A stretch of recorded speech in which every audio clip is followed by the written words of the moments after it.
मैं देवों के देव महादेव के चरणों पर प्रणाम करती हूँ। मैं गौरी पार्वती मैया भवानी के चरणों पर प्रणाम करती हूँ। मैं कार्तिक गणेश दोनों भैया के चरणों पर प्रणाम करती हूँ। मैं सभी देवी दुर्गा के चरणों पर प्रणाम करती हूँ। जितने गुरु भाई बहन लोग उनको मैं प्रणाम करती हूँ और महादेव से ही दया मांगती हूँ कि हे महादेव आप सब पर दया कीजिए, आप पल पल दया कीजिए। हे महादेव। गुरु भाई बहन लोग, आज आपको मैं एक गुरु और उनके शिष्य के बारे में कथा सुनाने वाली हूँ। बहुत ज्ञान भरी कथा है। गुरु अपने शिष्य के साथ रहता था आश्रम में। गुरु उन्हें बहुत ज्ञान भरी बातें बताते थे और अपने शिष्य को हमेशा मौन रहने के लिए कहते थे। गुरु का नाम था कि तुम कहूँ भी बिना जाने बुझे किसी के लड़ाई झगड़ा में मत पड़ा करो, या तुम बिना बात सुने हुए किसी से उलझ जाते हो, बिना बात के जड़ तक जाए हुए तुम किसी से कुछ भी कह देते हो। तुम अपना बात पर निरंतर रखो, मौन धारण करो, सुनने के लिए सहन शक्ति रखो। मगर उनका शिष्य का आदत बहुत खराब था। वो उनकी बात पर ध्यान नहीं देता था। एक दिन वो गुरुदेव कहते हैं कि चलो आज चल के जब नदी में स्नान कर कर आया जाए, मगर मैं तुम्हें पहले ही समझा देता हूँ, मार्ग में कोई भी मिले तुम उनसे नहीं उलझोगे, ना कोई बात का प्रश्न करोगे। चुपचाप मेरे संग चलोगे और स्नान कर कर मेरे संग लौट कर तुम आ जाओगे। उस समय तो शिष्य कहता है कि ठीक है। जब वो स्नान करने के लिए अपने गुरु के संग नदी में जाता है तो क्या देखता है कि एक मछुआरा मच्छी मार रहा है।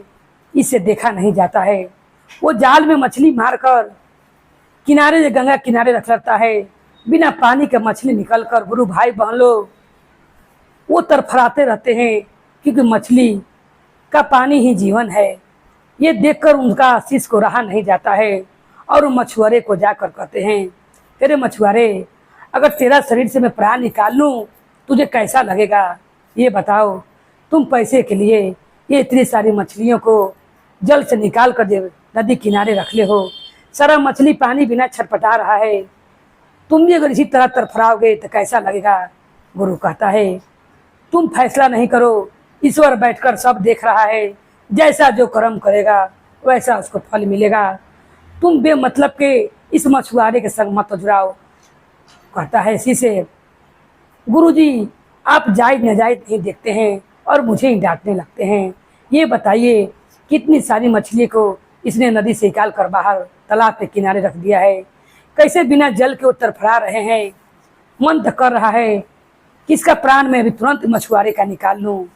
हाथ धरकर जबरदस्ती खींच कर गुरु अपना शिष्य को घर ले जाता है और कहता है कि मैंने तुम्हें इतना समझाया था कि किसी के जीवन में तुम बर्ताव नहीं करोगे, क्योंकि ऊपर बैठा हुआ मालिक सबको देख रहा है। वो जायज नाजायज सबका इंसाफ करता है। जैसा जो करता है वैसा वह भरता है। अपने आप पर निमरता रखो, मगर तुम्हारे पास इतना सहन शक्ति नहीं है। तुम आज के बाद उस नदी के पास नहीं जाओगे।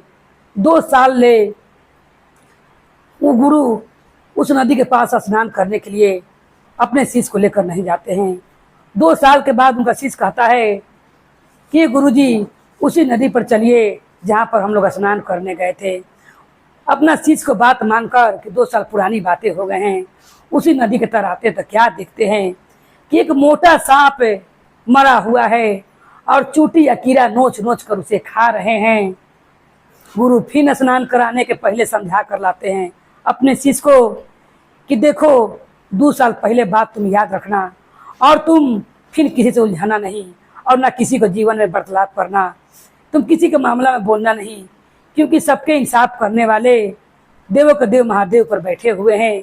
वो सब देख रहे हैं किस धरती पर क्या क्या हो रहा है। जैसा जो कर्म करेगा उनको फल भगवान वैसा ही देंगे। तुम यहाँ फैसला करने वाले कौन होते हो? इतना समझा कर लैला के बाद भी गुरु भाई बहनों वो मोटा सांप को देखता है कि कीड़ा चुटी नोच नोच कर खा रहा है। वो अपना गुरु से कहता है कि ये गुरुजी, ये देखिए कैसे सारे चूटी और कीड़े उन्हें नोच नोच कर खा रहे हैं। हटिए तो मैं सारे चूटी और कीड़े को हटा दूं।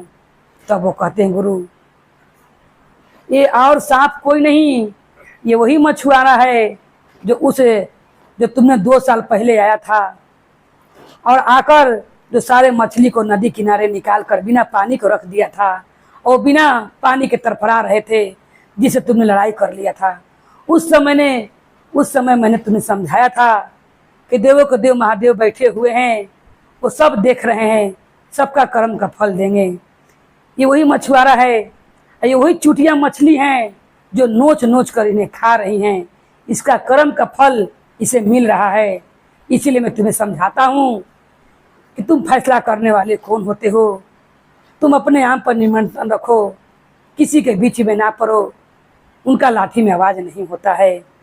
ये बात सुनकर शिष्य जो रहता है, गुरु का शिष्य, उसका आंख में लोट डबडबा जाता है और वो कहता है कि ये गुरु जी, आप तो सही में बहुत ज्ञानी हैं, अंतर्यामी हैं।